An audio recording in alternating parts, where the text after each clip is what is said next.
Imagine you finally did it. You signed the papers on a brand new $80,000 Ford F-150. It's the truck of your dreams, until 6 months later, when the dashboard lights up like a Christmas tree. You tow it to the local dealership, expecting a quick fix. But instead, the service advisor looks you in the eye and says, "We can look at it in about 6 weeks." This isn't a hypothetical. It's happening right now across America. Your Ford isn't just broken, it's becoming unfixable. Not because the technology is too advanced, but because the people who keep these machines running are walking away. Today we are diving into the systemic collapse of Ford's service network. We're talking about 6,000 empty service bays, a CEO's shocking confession, and why the mechanics who used to love these trucks are now leading a silent strike that could leave you stranded for months. Part 1. The CEO's shocking admission. It started with a confession from the very top. Ford CEO Jim Farley recently appeared on Yahoo Finance and the Office Hours podcast, and what he said should terrify every Ford owner. Farley admitted that Ford dealerships across the country have roughly 6,000 empty service bays right now. As of this morning, we had 5,000 to 6,000 openings, a bay with a lift and tools, and no one to work in it. Jim Farley, Ford CEO. Think about that. The infrastructure is there. The $50,000 lifts are bolted to the floor. The diagnostic computers are plugged in. But there is nobody there to turn the wrench. Farley blamed this on a labor shortage and a lack of respect for blue-collar work. He claimed these jobs pay up to $120,000 a year, double the U.S. median income. He made it sound like the youth of today just don't want to get their hands dirty. But as soon as that interview went viral, the actual mechanics, the ones Ford desperately needs, fired back, and they brought receipts. Part 2. The mechanic who destroyed the narrative. A mechanic named Wuther Ivanovko posted a response video that shredded Farley's corporate talking points in under 60 seconds. He didn't use fancy graphs. He used a single, brutal example that explains why your truck is sitting in the parking lot. He mimicked a dealership manager. "Hey, you need to do this oil pan gasket on this F-250. You'll have to pull the cab off the frame to do it, and it's under warranty, so it pays like 0.6 hours. Let's translate that from mechanic speak for a second. 0.6 hours is 36 minutes. To change a leaky oil pan gasket on a modern Super Duty truck, Ford's official labor guide says it should take 36 minutes. In reality, you have to unbolt the entire passenger compartment, lift the massive cab off the frame with specialized equipment, perform the repair, and put it all back together. Mechanics say that job actually takes 8 hours or more. If a mechanic works on your truck under warranty, they get paid for 36 minutes, but they work for 8 hours. They aren't just working for free. They are losing money every minute they touch your vehicle. This is the flat rate system, and it is the primary reason why there's no one in those 6,000 bays. Would you stay at a job where your boss tells you to work an 8-hour shift, but only puts 40 minutes on your paycheck? Of course not. That's not a labor shortage. That's a labor revolt. Part 3. The empty bay manipulation. Another veteran mechanic, Lance, took to YouTube to expose another layer of this corporate spin. He explained the one hoist rule. To an executive like Farley, an empty lift looks like lost profit. But to a skilled mechanic, having an empty lift is a necessity. Lance explains that any high-level tech needs at least 2, if not 3, lifts to work efficiently. Lift 1, the long-term engine teardown that's waiting for a back-ordered part. Lift 2, the active job they are working on right now. Lift 3, the quick oil change or diagnostic they can squeeze in to actually make some money. When Farley says there are 6,000 empty bays, he isn't necessarily saying there aren't enough mechanics to cover the work. He's saying Ford wants to cram more people into the shop to maximize every square inch of concrete, without giving those mechanics the space they need to be productive. The shortage is a calculated metric used to justify why your repair is taking so long, while conveniently ignoring that the mechanics who are left are being squeezed until they quit. Part 4. The Recall King. Why the system is drowning. Why is the wait time for a Ford service appointment longer than almost any other brand? Because Ford is currently the uncontested recall king. In 2024, Ford led the industry in recalls. but 2025 was a catastrophe. Recent data shows Ford shattered records with over 153 recalls in a single calendar year. To put that in perspective, that is nearly triple the recalls of their closest competitors. Rear-view camera glitches affecting millions.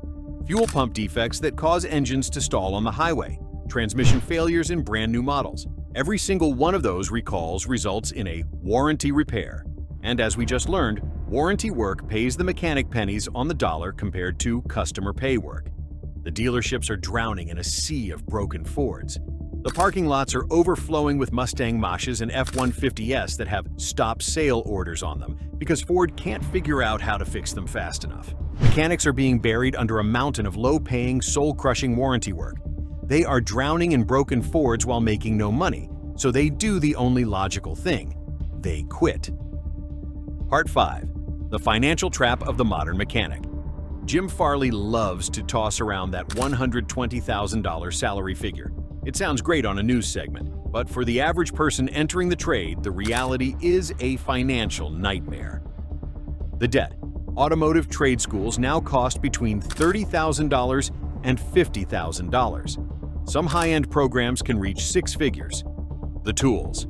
Unlike an office worker who gets a laptop, a mechanic has to buy their own tools. A basic set to work on modern Fords can easily cost $50,000 out of pocket. The wages. For the first 5 years, many B-level techs are making $20 to $25 an hour. Think about the math. You're $40,000 in debt for school, you have a $500 a month tool truck payment, and you're making $22 an hour while your body is being destroyed by 100-degree shops and heavy lifting. Meanwhile, a person can walk into a Costco or a local warehouse, get zero debt training, and make the same hourly wage without the $50,000 tool bill. The shortage isn't a mystery, it's a math problem.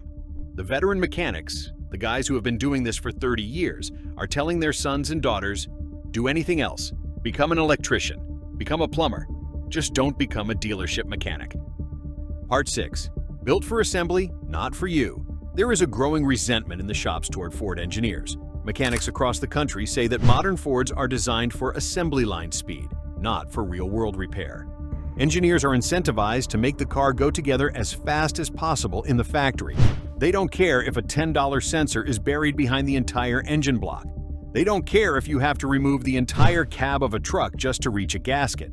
One mechanic put it bluntly: if every Ford engineer had to spend 2 years in a service bay actually fixing what they designed, the trucks would change overnight. But they don't.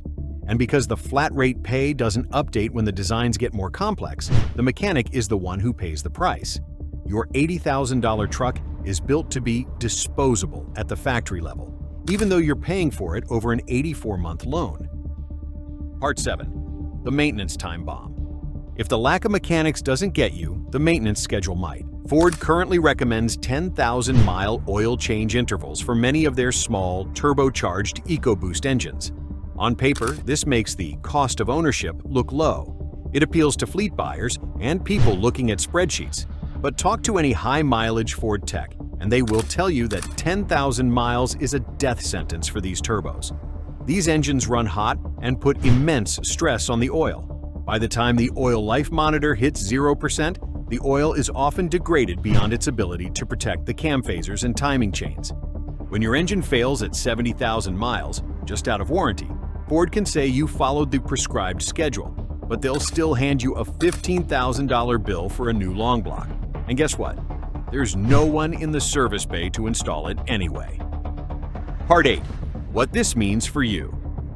If you own a Ford, or you're thinking about buying one, here is the brutal reality. The wait is real. That 2-week wait the dealership promises? That's the minimum. If your truck needs a major warranty repair, expect it to sit for a month or more.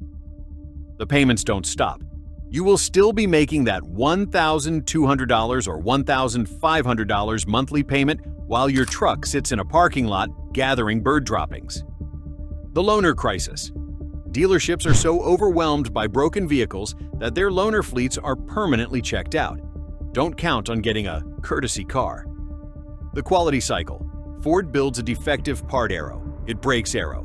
The mechanic loses money fixing it arrow. The mechanic quits arrow. You can't get your truck fixed.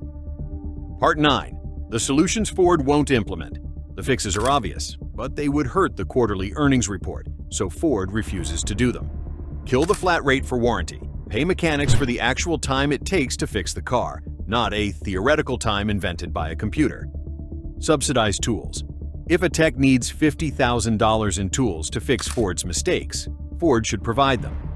Design for serviceability. Stop making cab-off repairs the standard for basic engine work. Slow down, stop rushing defective tech to market just to beat the competition. Until Ford addresses the respect and pay gap for its technicians, those 6,000 bays will stay empty, and your expensive truck will continue to be a very shiny, very expensive paperweight. We want to hear from you. Are you a Ford mechanic who walked away from the dealership? Tell us why in the comments. And if you're a Ford owner who's currently waiting for a repair, how long has your truck been sitting? If you found this breakdown helpful, hit the like button and subscribe. We're going to keep exposing the truths the auto industry wants to keep hidden.